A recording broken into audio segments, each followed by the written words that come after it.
Sean bienvenidos al otro lado del cuento. Nuestro cuento de hoy es La Caperucita. ¿Podrías imaginarte una niña atravesando un bosque solitario, lleno de animales salvajes por encargo de su mamá? Pues ese es el argumento inicial de La Caperucita. Este es un cuento muy diferente a otros porque existe la posible muerte de la protagonista. Por eso, aunque todos conocemos la historia de nuestra infancia, no ha sido adaptada al cine infantil, como ocurre con otras historias como La Sirenita o La Bella y la Bestia. Algunas versiones de La Caperucita se relacionan más con el cine de la fantasía, del suspenso o incluso del terror, como la adaptación de La Chica de la Capa Roja en 2011, o la recopilación de cuentos llamada En el Bosque de 2014 con Johnny Depp como el lobo. Todo esto ocurre porque La Caperucita es un cuento de advertencia. Es una historia que pudo haber surgido por cosas terribles que pasaron en los bosques de Francia y que mencionaremos en el análisis. Pero empecemos primero por el cuento. Hay tres versiones muy importantes de La Caperucita. Iniciaremos con la más antigua, llamada De Puela a Lupe y Zoroata, o de la niña salvada de los lobos. Fue escrita hace 1000 años. La historia inicia con una niña de no más de 5 años. Ella es llevada el día de Pentecostés para ser bautizada. Ese día, su padrino le regala un manto tejido de color rojo. Pero, por un descuido, la niña escapa de casa y empieza a caminar, internándose en el bosque, inocente del peligro que corría. Una loba la ve y la lleva a su cueva para alimentar a sus lobeznos. Los lobitos, al verla tan tierna, no pueden devorarla, y mientras la olía, le decía: «No rompa la túnica, ratones, que me la dio mi padrino al sacarme de la pila». La niña pensaba que los lobos eran ratones. Así finaliza la historia con una moraleja: Dios ablanda a las almas más feroces. Pero ¿por qué el énfasis en la capa roja? ¿No podía ser una caperucita azul o una verde? Pues resulta que el color rojo era muy importante en la historia original. Como mencionamos, la niña es bautizada y la capa roja representa la sangre de Jesús que protege a la niña del mal. Con el tiempo, en la religión, el rojo pasó de ser protección divina a representar pasión o peligro asociado a la sangre. Por esta razón, permanece en nuestro inconsciente, por ejemplo, que nuestras señales de tránsito sean rojas, para llamar la atención de una situación de posible peligro. La Caperucita es una historia de tradición oral, es decir, que cada generación la cuenta a la siguiente. Solamente hasta 1697 sería por primera vez escrita. Y ahora nuestra segunda historia, llamada Le Petit Chaperon Rouge o La Caperucita Roja, escrita por Charles Perrault. Esta es una de sus historias escritas para la corte. Advertencia: la historia de Charles Perrault no fue escrita para niños, sino para los jóvenes de la corte. La protagonista es una adolescente. Una jovencita, la más bella de la aldea, sale un día por pedido de su madre a llevar un frasco de mantequilla y pan para su abuela que está al otro lado del bosque enferma. En el camino se encuentra con el compadre lobo que la saluda. La joven Caperucita habla con el lobo y le cuenta a dónde se dirige. En la historia, el lobo quiere comérsela en el instante, pero tiene miedo a los cazadores y leñadores que están en el bosque. Así que le dice que también visitará a la abuela. Le dicen que ambos vayan por caminos diferentes y van a ver quién llega primero. Es decir, la Caperucita sí sabe que se encontrará al lobo en la casa de la abuela. Mientras la Caperucita se queda un poco distraída recogiendo flores en el camino, el lobo llega primero y engaña a la abuelita fingiendo la voz de la Caperucita y se la come a la abuelita de un solo mordisco. Luego se acuesta en la cama de la abuelita y se disfraza como ella. La niña, al llegar a casa, golpea la puerta y al escuchar la voz ronca de la abuela se asusta un poco, pero luego piensa que debe ser por el resfriado que tiene. Al entrar, ve a la abuela bajo una cobija. El lobo le pide a la Caperucita que deje todo en el estante y que se acueste a dormir. Caperucita se desviste y se mete en la cama con el lobo. En otras versiones aún más escalofriantes de esos años, el lobo le pide a la niña que lance la ropa al fuego, lo que quiere decir que ya era de noche. Y ahí empieza la conversación que todos recordamos. Caperucita empieza a decir: «Abuela, ¿qué brazos tan grandes tienes?». «Es para abrazarte mejor, hija». «Abuela, ¿qué piernas tan grandes tienes?». Y así siguen hasta llegar a la pregunta final: «Abuela, ¿qué dientes tan grandes tienes?».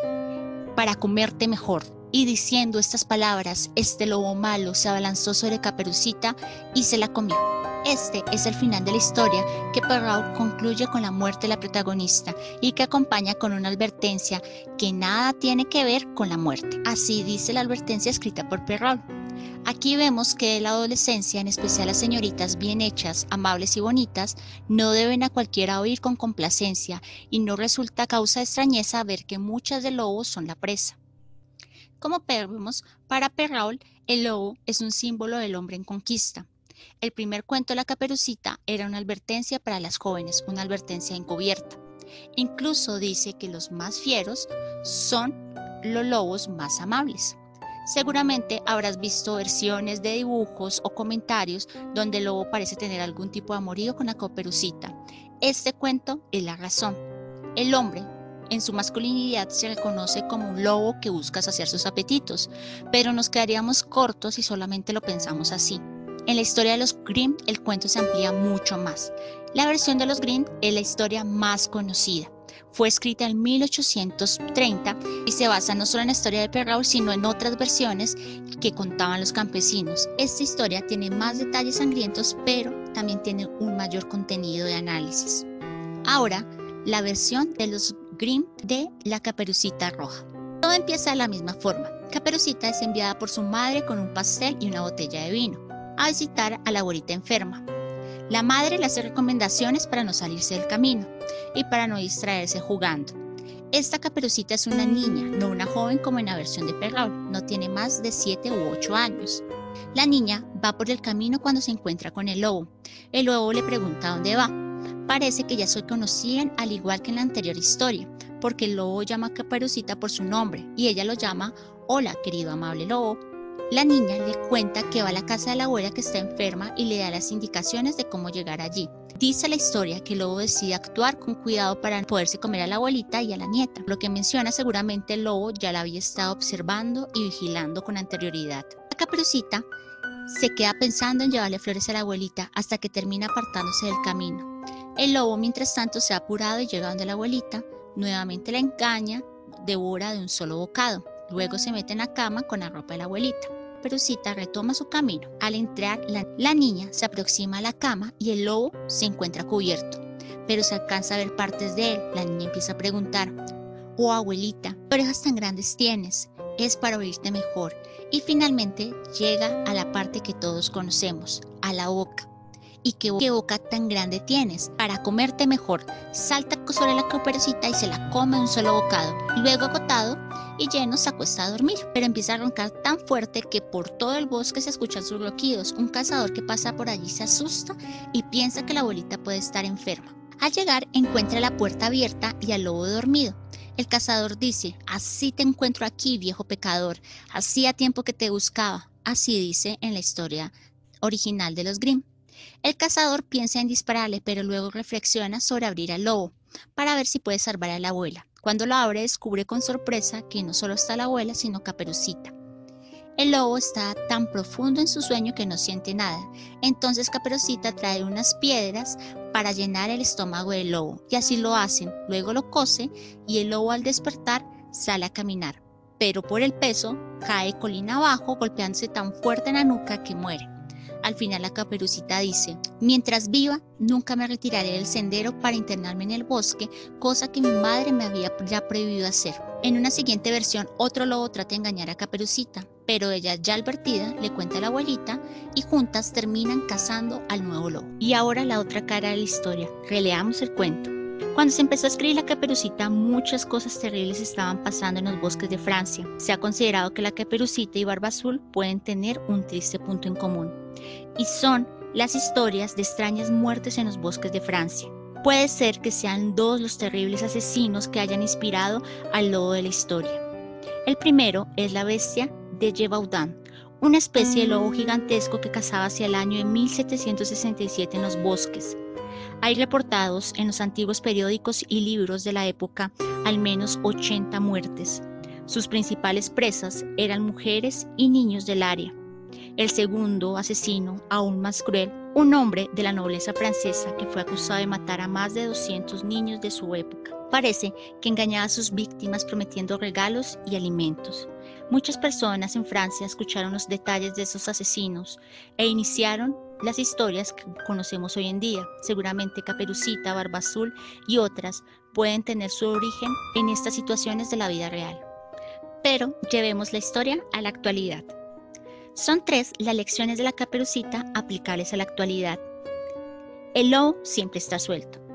Hoy ya no tenemos que atravesar bosques, pero nos encontramos en un espacio que puede ser peligroso y es el Internet. No entendemos a veces cómo la Caperucita hablaba con un lobo en medio del bosque. Nos parece ingenua su actitud, pero la nuestra también lo puede ser. Piensa en las ocasiones en que hemos aceptado a gente desconocida en nuestras redes sociales e iniciamos conversaciones con ellas. ¿Acaso no estamos teniendo la misma actitud que Caperucita? Y es que el lobo ya no se va a presentar con orejas y cola. No todas las personas que se presentan de forma amable son buenas personas. Muchos te dirán solamente lo que tú quieres oír. Y seguro me dirás que no le das tu información a nadie, pero tomas fotos de tu casa o de ti mismo dejando información valiosa en manos de personas que pueden ser mucho más peligrosas que un lobo. Eso es lo que está pasando con el grooming, donde inicias una conversación con alguien desconocido, un muchacho amable y guapo, o una niña divertida y simpática. Detrás de la pantalla puede estar un viejo lobo malvado, como decía el cazador. Pero existe un aspecto muy positivo en el cuento, y es cuando la Caperucita sale del lobo. Esos momentos en las historias se conocen como transición. Al salir del lobo, la Caperucita sufre un segundo nacimiento simbólico, es decir, cuando ella sale, renace como una persona con otra actitud frente a la vida. Significa que todos tenemos una segunda oportunidad después de un error. Aunque la Caperucita es comida por el lobo, muy al tipo de la historia de Jonás en la ballena, después de una gran oscuridad, la Caperucita sale del lobo más cuidadosa, astuta y ya no va a ser la víctima. No es la princesa indefensa dispuesta a caer en las trampas del lobo siempre y esperando que cualquier príncipe venga a rescatarla. La Caperucita es el cuento de las advertencias, pero también es el cuento de las segundas oportunidades. Por eso amamos a la Caperucita, porque es humana como todos nosotros. A pesar de sus errores, ella sale adelante y aprende de ellos. ¿Y tú crees que el cuento de la Caperucita sigue estando vigente en nuestros tiempos?